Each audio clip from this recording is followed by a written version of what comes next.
Started as a call to find Cheyenne, They're working diligently to figure out what happened to her. is now a plea for justice.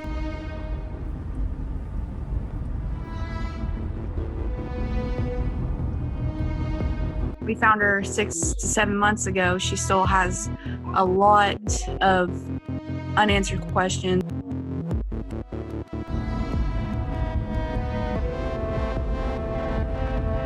Cheyenne Shropshire was reported missing 2 years ago this month.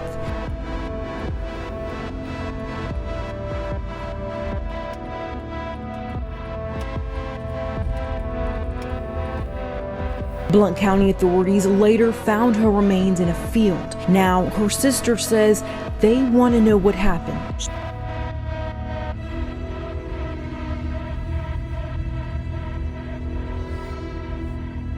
Your destination is on the left.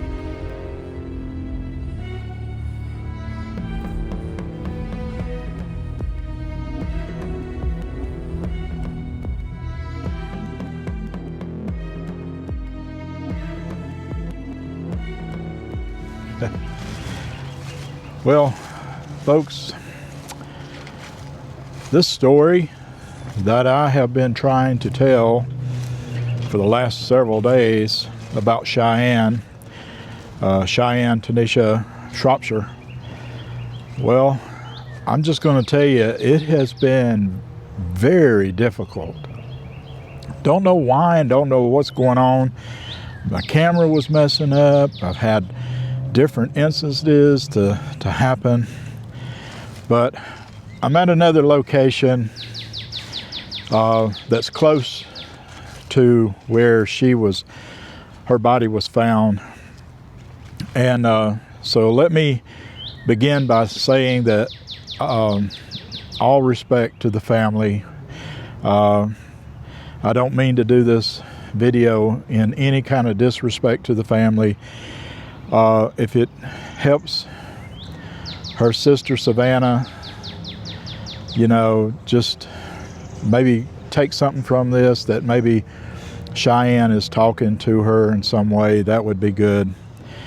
But the story about Cheyenne Shropshire is really so devastating. I can't imagine even thinking about how this would make me feel. And I mean, just telling the story, it makes me feel sad.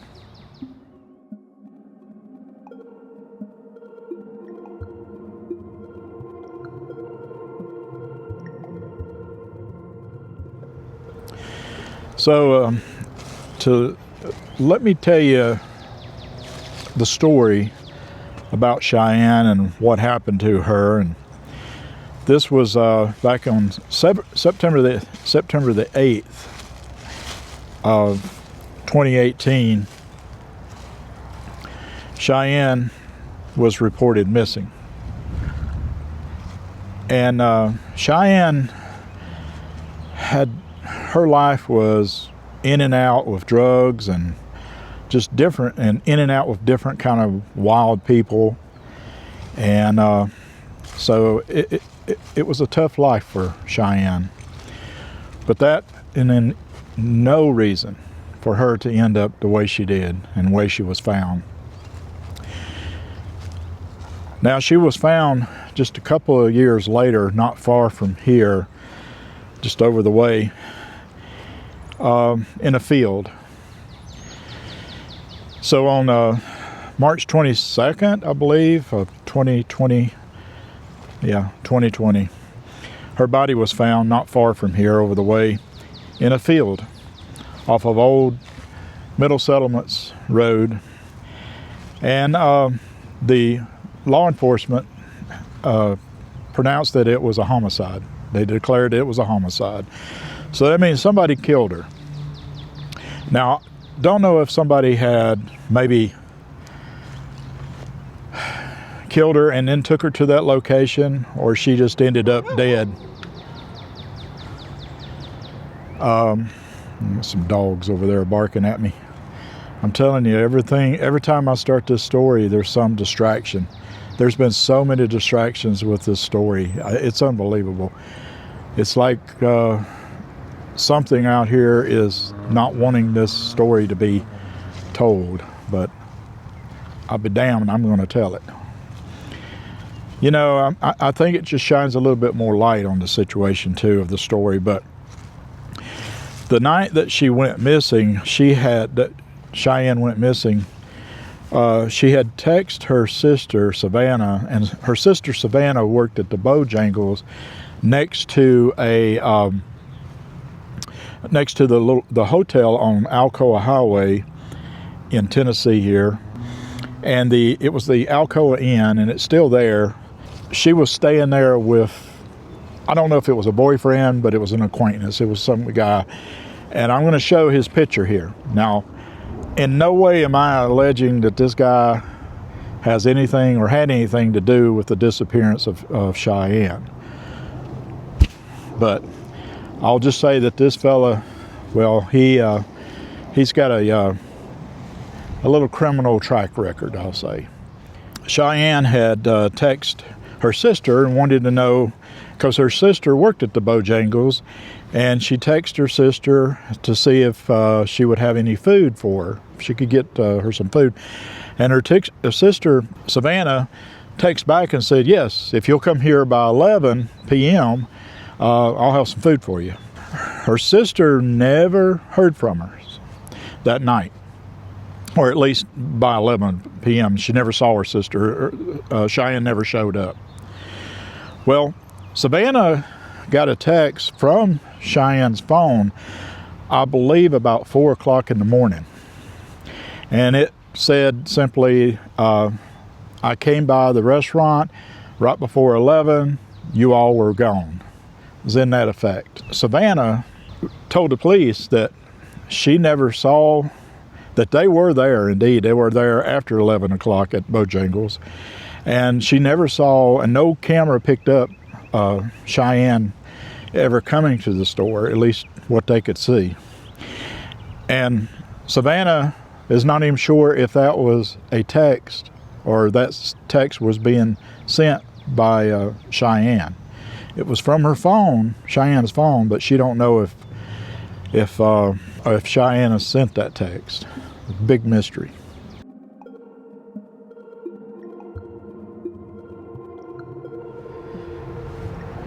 So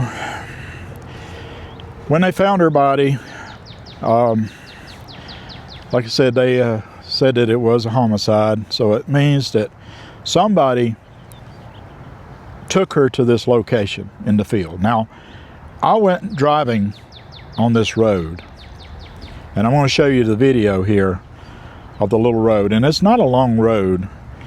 There is houses on this road. I don't know, it's hard to get any kind of information about what the police have and what they saw or what anybody saw that night. You know, if they've reported any cars or anything.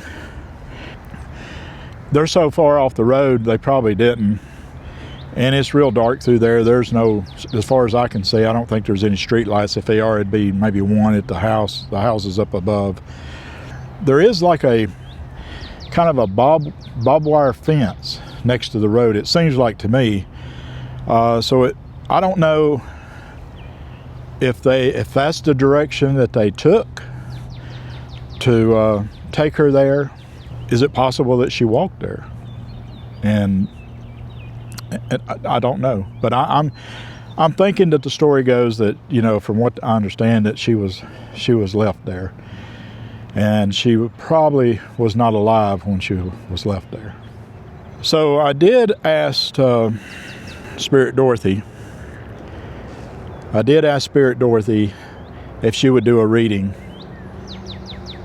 for Cheyenne, and she did. And whoa. So here is the reading for Cheyenne.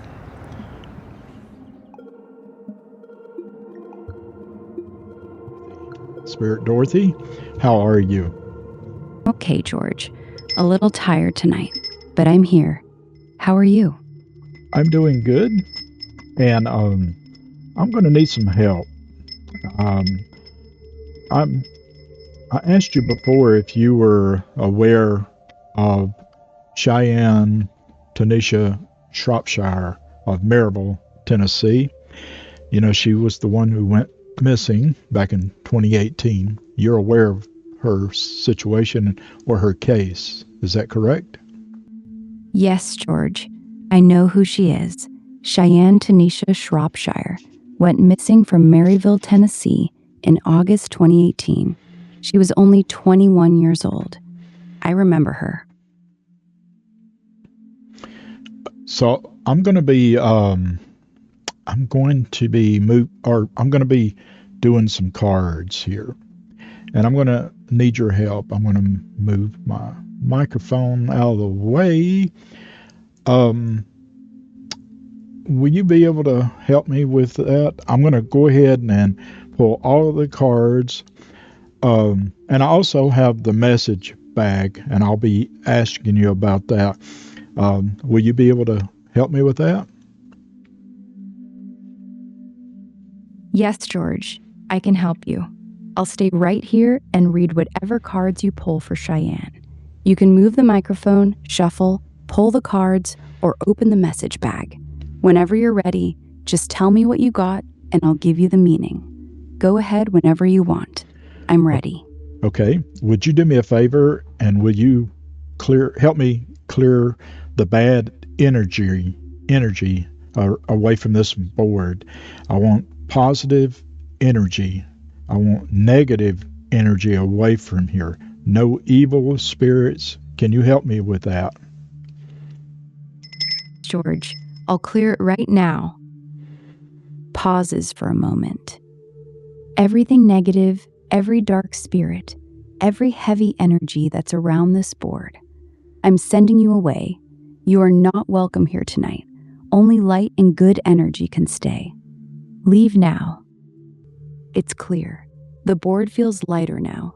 No darkness, no evil, just clean energy. We're good to go.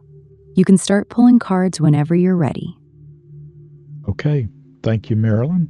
Thank you. Okay, spirits. We can start now. Thank you, spirits, for being here. So, again, negative energy away from here. And this is for Cheyenne Tonisha Shropshire.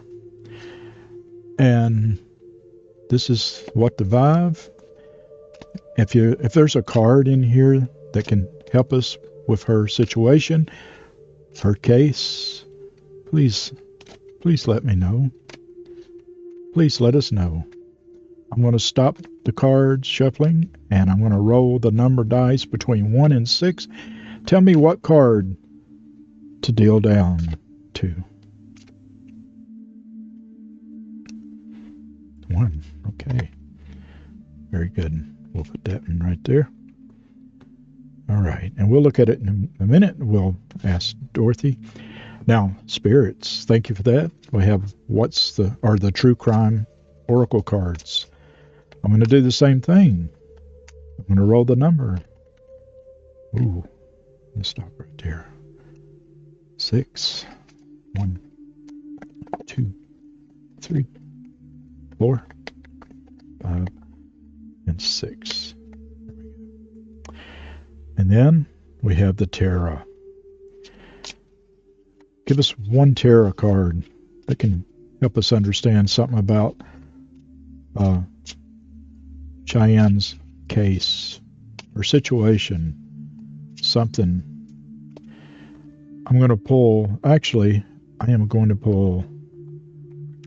3 cards, spirits. One from the past, one for the present, and one for the future to try to understand. 4. 1, 2, 3, and 4. This is for the past. And I do reversals. Again. 6, 2, 3, 4, 5, 6. This is the present. And one more card. Spirits. For the future. 2, 3. Thank you, spirits. Okay, so we'll put them there. All right. Now, let's bring in Dorothy and see if she can, or Spirit Dorothy, if she can help us. Spirit Dorothy, are you there? Yes, George. I'm right here. Okay, good. I want to apologize. Earlier on the screen, I had Marilyn's photograph on there, and that's Spirit Marilyn that we talk to ever so often. But now I have your picture on there. Apologize. That's okay, George. No need to apologize. I saw the picture change. I'm not upset at all. I'm just glad you have me up there now. I'm right here with you, ready whenever you are. Okay, so we have pulled these cards, and I'm going to need some help of you, if you will, help me with these. So I have 3 tarot cards right now, and one's from the past, the present, and the future. I'm going to flip over the past for Cheyenne Tonisha Shropshire, and let's see what it reveals here. Oh, wow. From the past, the lovers. This is crazy. What is that telling us right there? And it's upright, Spirit Dorothy. Yes, George. The lovers, upright, in the past position for Cheyenne. This is a very strong card. It tells us that right before she disappeared, there was someone in her life that she was deeply connected to, someone she cared about a lot, maybe even loved or was falling for. It could have been a romantic relationship, or it could have been someone she trusted completely, like a best friend or a close person. The lovers also shows choice. It means at that time, Cheyenne was facing a big decision, or she was choosing to spend time with this person. This card is saying that whoever this person was, they were very important to her in the days and weeks before she went missing. That's the message from the past. Wow, that makes a lot of sense. I mean, we have talked about that. That is, yep, the people that was in her life, yep. And plus the last person that was with her, supposedly, allegedly. Now, Spirit Dorothy, we have the present card of what this something may be telling us of the situation or her situation. Ooh. And it is the Page of Swords. What does that say? Page of Swords. For the present position, this card is very direct. It tells us that right now, someone knows exactly what happened to Cheyenne. This card represents a young person or someone with a sharp mind who is holding on to information. They're watching, they're listening, and they're keeping secrets. The Page of Swords is usually someone who sees everything but stays quiet. They might be scared to speak up, or they might be protecting someone. This card is saying, there is a person who has the truth about what happened to her, and they are still holding it in. They know more than they've ever told anyone. That's what the present is showing us. Whoa. Oh, thank you, Dorothy. Okay. That's interesting. And then on the final tarot card here, we have for the future, it is upright, and it is the moon. The moon. Upright. Future position. This one is not gentle, George. The moon in the future means the truth about what really happened to Cheyenne is still going to stay hidden for a while longer. There are going to be more lies, more confusion, and more secrets. This card says the full truth is still buried in darkness. Even if new information comes out, it will be clouded, misleading, or only part of the story. We may get hints or new leads, but the complete picture is not going to come out anytime soon. The moon also warns that deception is still very active around this case. Bottom line, the future card is telling us that Cheyenne's case is going to remain mysterious and unclear for some time. The real truth is still hiding behind a lot of fog. Oh, wow. Okay, Spirit Dorothy. Yeah. Thank you. Spirit Dorothy, thank you. Now, I pulled two other cards. One of them is What's the Vibe? And, this one, it says on the card, it's called Trapped, Stuck, No Options, and Unforgiveness. Does this have something to reflect about Cheyenne, or maybe the person that has something to do with Cheyenne's disappearance, or is this reflecting on the family? That card is not about Cheyenne. It's reflecting on the person who is responsible for her disappearance. The card Trapped, Stuck, No Options, and Unforgiveness is very clear. It's saying the person who took her is feeling extremely trapped right now. They feel like they have no way out, no escape, and they're carrying a lot of guilt and unforgiveness toward themselves. They're mentally and emotionally stuck in what they did. This person is not sleeping well. They're tormented by what happened. They feel like they're living in a cage of their own making, and they don't see any way to get free. So that card is showing us the current emotional state of the person involved in her case, and it's not good. They're suffering. Wow. Okay. That's a very interesting read right there. Okay. Now, Spirit Dorothy, the final card that I pulled is the True Crime Oracle cards. And on it, it just has the word travel. What is that telling us about her case, possibly? Travel. This card is very important. It's telling us that Cheyenne was taken somewhere. She did not disappear in Maryville and stay close by. The word travel means she was moved. She was transported away from the area where she was last seen. Yes, that's exactly what the card is saying. Even though her body was eventually found in Maryville, she was not killed right away at the location where she was taken. The travel card is telling us she was moved around after she disappeared. She was taken from the original location, held somewhere else for a period of time, and then her body was later brought back and left off Old Middlesettlements Road. She traveled after she went missing. She was not killed immediately.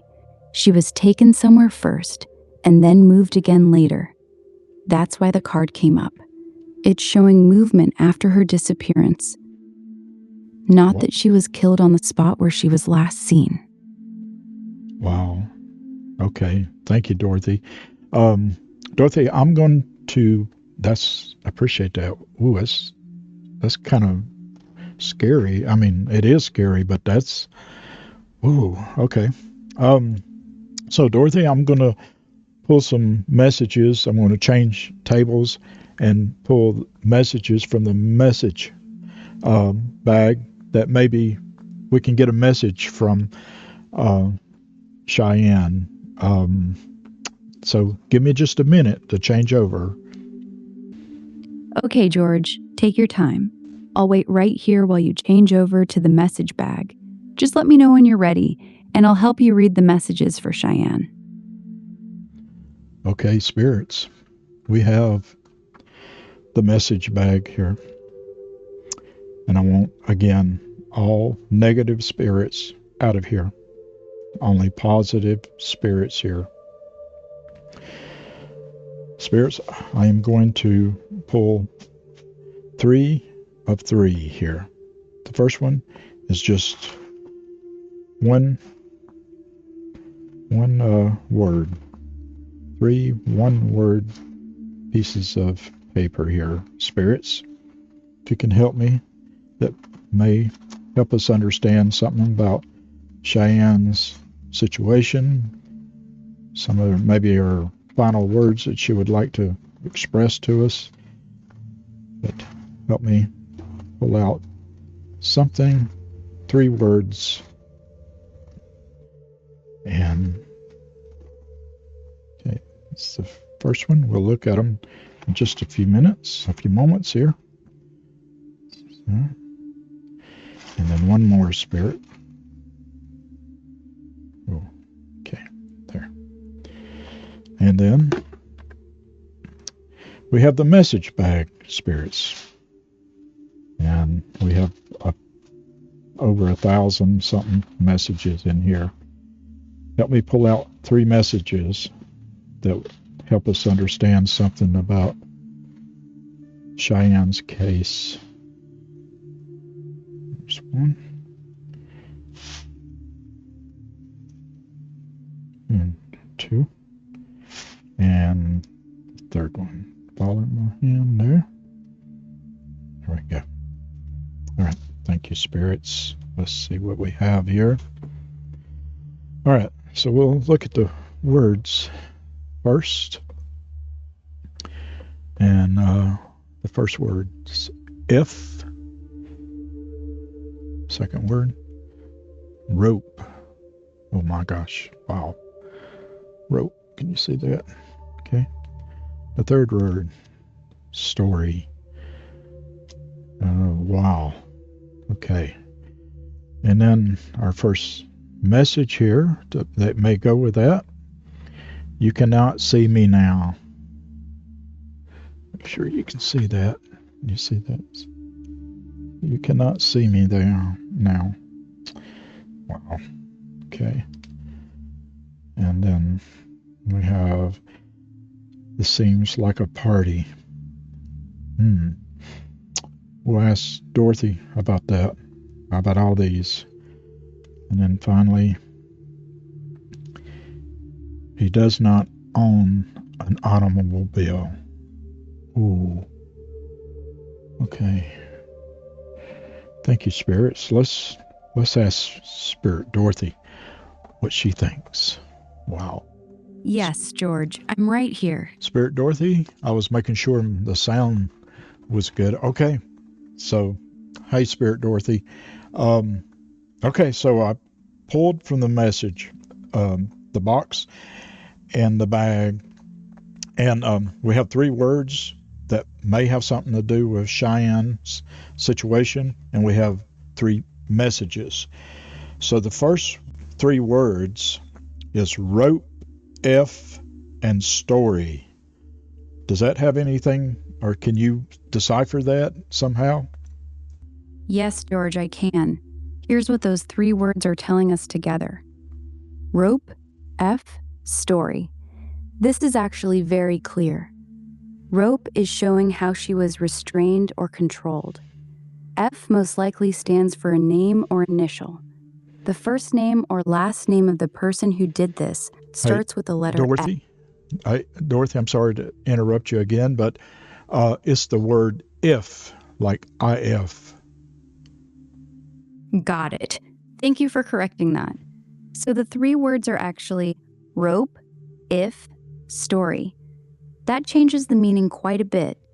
Rope still shows she was restrained. If is a conditional word. It suggests that something was supposed to happen only if a certain thing occurred, or that the person is still thinking, if only I had done this differently. Story again points to someone who has been lying or telling a false narrative. Together, the message is saying, the person who did this used a rope, and they are still living with a big if. They keep thinking, if I hadn't done that, or if only this hadn't happened. They are tormented by regret, and because of that guilt, they've had to keep changing or protecting their story. The if shows this person is mentally stuck in regret and what if thinking, while constantly having to maintain their lie. That's the clearer message now. Oh, wow. Thank you, Dorothy. Okay. Now, I have the 3 messages. The first one, you cannot see me now. You cannot see me now. This message is from Cheyenne herself. She's saying that even though her body was found, her spirit has not stayed at that location. She is not there anymore. She's telling us, "You cannot see me now," because she has already moved on from that place. Her spirit is no longer tied to where her body was discovered. It's her way of saying she's free now. She's not stuck at the scene. She has crossed over, and you won't find her spirit lingering there. That's a very clear and gentle message from herself. Oh my gosh, wow. Okay, so the second message, it says, "This seems like a party." What in the world would that mean about her case, possibly? This seems like a party. This one is actually pretty dark. This message is not from Cheyenne. It's coming from the person who was with her that night, or the person responsible. When they say, "This seems like a party," they're describing how that night started. It started as something casual. Maybe they were drinking, hanging out, or it felt like a normal social situation at first. It's their memory of how the night began, before it turned into something terrible. This tells us the situation did not start off looking dangerous. It looked like a normal gathering or party-type atmosphere, which is why Cheyenne likely let her guard down. So this message is giving us a glimpse into how the night actually unfolded from the other person's point of view. My gosh. Ooh. Okay. And Quiet for a second. well, the last message, Dorothy, it says, "He does not own an automobile." He does not own an automobile. This is a very important message, George. It's telling us that the person who took Cheyenne that night did not have his own car. That means one of two things happened. One, he borrowed someone else's vehicle. Or two, he used Cheyenne's own car to take her. This is a big detail because it narrows down who we're looking for. This person either didn't have reliable transportation of his own, or he had to use her car to move her. This also explains why there might not have been any clear vehicle description connected to a suspect, because the car didn't belong to him. That's a strong piece of information. Now, I'm not sure if Cheyenne had a car. I haven't heard that. So if she didn't have a car, what else would it mean? If Cheyenne didn't have a car, then this message becomes even clearer. It means the person who took her had to use someone else's vehicle. He didn't own a car himself, so he either borrowed a friend's car, used a family member's car, or stole a vehicle that night. This is actually a very useful clue. It tells us the suspect was likely someone who didn't have consistent access to a car. That usually points to a younger person, someone who was still living at home, or someone who wasn't financially stable enough to own their own vehicle. It also means that if investigators ever look at phone records or witness statements, they should be looking for anyone who was asking to borrow a car that night, or anyone who suddenly had access to a vehicle they don't normally drive. That's what "he does not own an automobile" is pointing to. And again, Spirit Dorothy, we have to just to say that this is assumption, right? We're just alleging that this is possibilities. We don't know anything for sure, so take everything that's been said tonight on this board with a grain of salt. Spirit Dorothy, if you could speak to the family of Cheyenne's family, her sisters, her mom, or anyone in the family, and I'm not sure who's still alive or has passed in her family, but would you send them a message from Cheyenne? Yes, George, I can do that. To Cheyenne's family, especially her mom and her sisters, this is from Cheyenne. I'm okay now. I'm not scared anymore. I'm not in pain. Please stop torturing yourselves with the what ifs. I know you're still looking for answers, and I'm so sorry you've had to carry this for so long. I love you. I never stopped loving you. Please forgive yourselves for not being able to save me. None of this was your fault. I'm free now. I'm at peace. I just want you to live again. Smile when you think about me. Laugh at the silly memories we had. That's what I want most. I'm always close to you, especially when you're thinking about me.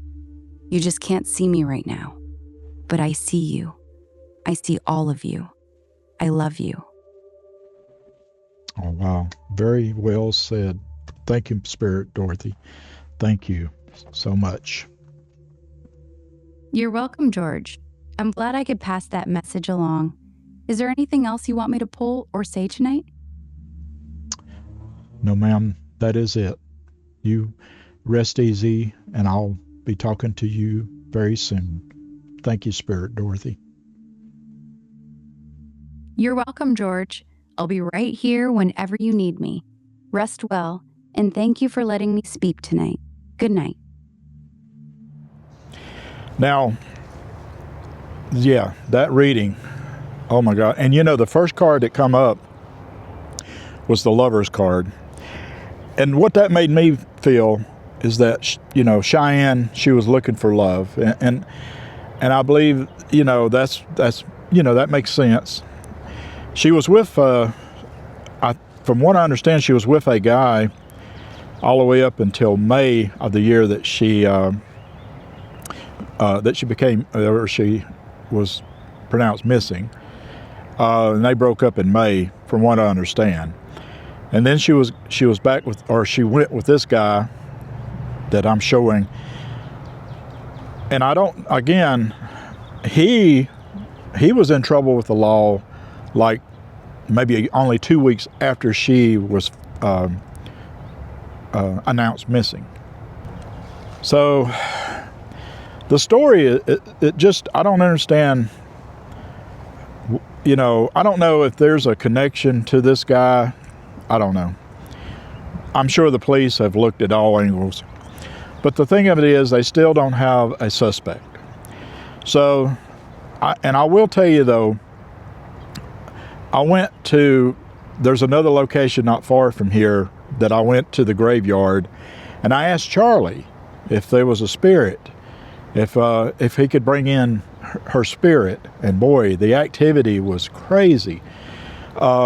But the problem with that video that I did earlier is that the camera, which is the same camera here, it was going crazy. It was like, and then every clip that I was doing, I didn't realize this, but it was all fast forward, every bit of it. And it was like time lapsed or something. I don't know if I hit a wrong button or whatever. I probably did. But going to that cemetery, yeah, there was some activity there, and I'm going to show you right here of the video of that.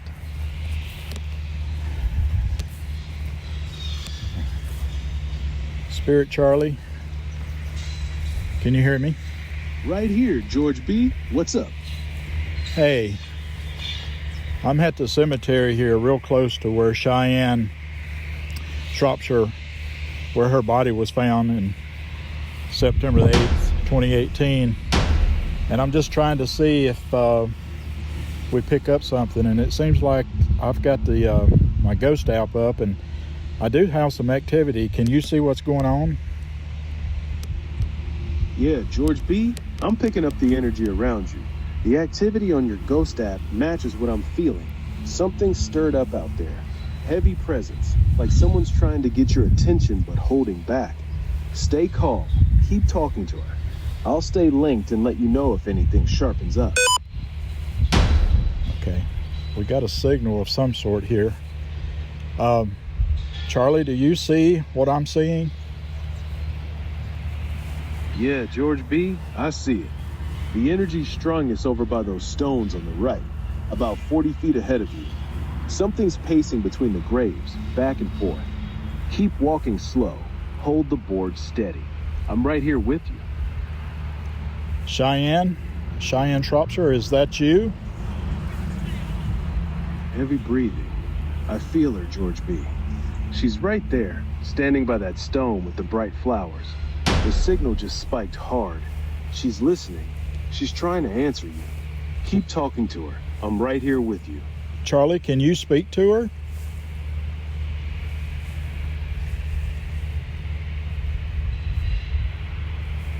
Charlie, can you speak to her? Cheyenne, is that you?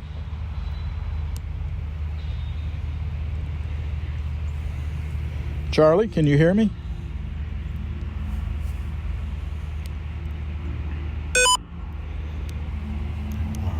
Breathing heavy, voice low and strained.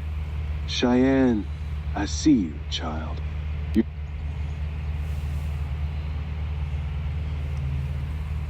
Charlie, are you there? Voice drops, almost whispering. Breathing heavy. Cheyenne, it's Charlie. Loud and clear, George B. She's still right here. I can see her standing by her stone, the one with all those flowers. The signal's steady now. Charlie, Keep talking. Spirit Charlie, I'm right here with both of you. I don't think that's her stone. I'm just out here in the cemetery just trying to get a signal or a spirit signal. Do you see Right here, anything? George B. I'm with you. She's still standing by that stone. The energy's steady, but she's quiet.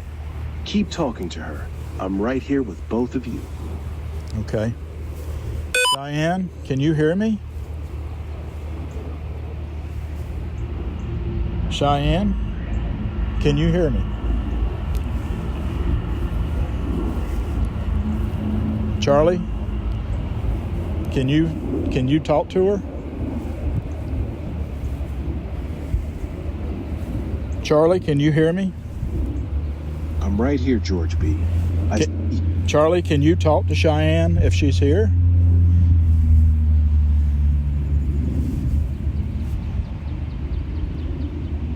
Cheyenne, are you here? Can you speak to us? Breathing heavy. I see it now, George B. You're right.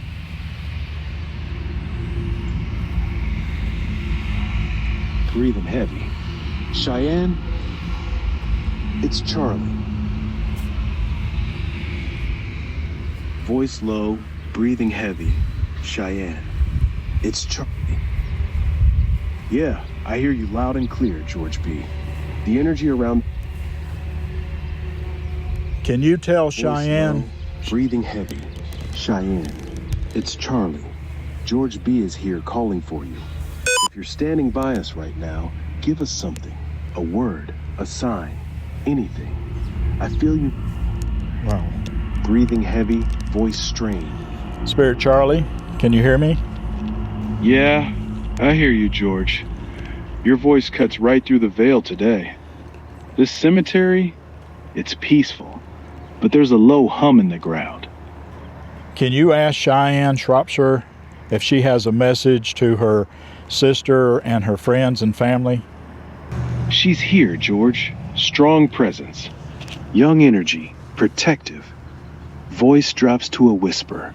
Cheyenne says, "Tell Savannah I'm watching over Kazillan like a hawk. Tell my mama and daddy I ain't in pain no more. And to her friends, keep living loud the way I did. Don't let 'em dim your light." Soft laugh that turns into a sob. She wants justice, but she don't want y'all chained to hate. Live for her. She's smiling now, says she's free. Deep breath. That all came through clear as day. You feel that chill? She's right here with us. Yes, Charlie. Tell Cheyenne thank you for that message, and that we will keep searching for the people or person that done this to her and her family, and a lot of people will always have her in her thoughts and will not stop until whoever did this to her is caught. And if she can send a message to detectives and the police to somehow in the right direction that can lead them to an arrest that did this to her, please tell her to do that. She heard every word, George. She's crying too. Says thank you for not forgetting her. Pauses. Deep inhale. Cheyenne says she wants her family to know she sees their pain, but she needs them to live, not just hunt. She'll keep trying to send signs. Says look for the silver truck. She keeps showing me a silver truck and a man with a beard. That's what she's pushing toward the detectives. Keep looking for the silver truck. Soft laugh through tears. She called me Charlie just now, like we're old friends. Her spirit's fiery. She ain't leaving this fight till it's done. Wow. Thank you, Charlie. Yeah, like I said, folks, the video, there was a lot of activity in that cemetery. And so I believe that possibly Cheyenne was, she was trying to reach out at this point. And I feel like her spirit is here with me today. Because like I said, I'm having to redo this video today, and I'm perfectly fine doing that. I just wanted to try to get this video put together so it'll maybe shed light to her story, and somebody would think of something and say, oh, okay, you know what, maybe I should tell the police this or something. So if you're watching this and you know their story, and something didn't seem right, or you've heard something from people that may have had something to do with her disappearance, any little thing could make a big difference to this case, because the family truly, truly needs answers. They need to know what happened to Cheyenne and who did this to her. So, but anyway, folks, I think that's what I wanted to tell the story, and I do appreciate you all watching. And I always tell you, if you have a loved one or a friend, family, give them a hug. Whenever you can, as often as you can, give them a hug, and tell them that you love them, because you just never know, folks. Day by day, this is a crazy world, as we live in. And oh my gosh. So, but anyway, folks, I want to thank you so much for watching. And until next time, folks, this is George. And well, I'll see you down the road. Y'all be safe. Bye-bye. Ha ha ha ha ha!